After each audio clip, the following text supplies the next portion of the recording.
Time now for the Maino Project. He loves arcade games more than your average person. Maino delves into one man's basement to find out how his impressive video game collection got started.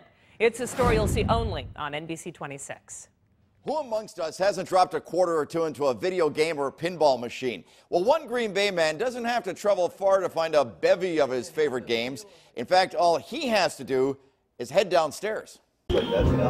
Bradley Check's basement is truly a video gamer's paradise. And I got my first game when I was 13 years old, and so since then it just sort of accumulated into this massive collection. But I've always enjoyed the feel of the old games, and I grew up in that era, so to have them in your home is a whole new experience. Since that first one, about 199 more. My collection, I collect stuff from 1976 to about 1984. You're talking about games that start out like Pong, and then you got Pac-Man, and then you got into the Laserdisc games, and every time it was something new.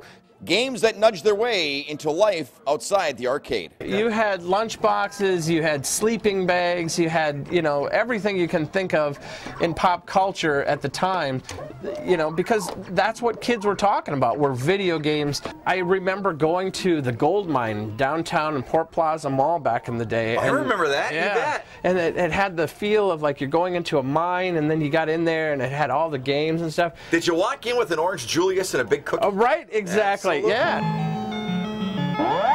Question, how tough would your life be if your wife didn't enjoy video games? Oh, you don't know how many times I hear people say, I would love to have one of these games, but my wife would kill me. My wife loves it. She plays the games more than I do.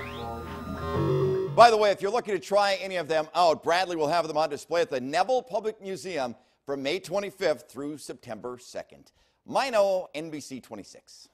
And if you have a great story you think Maino should tackle, email us at mainoproject@nbc26.com.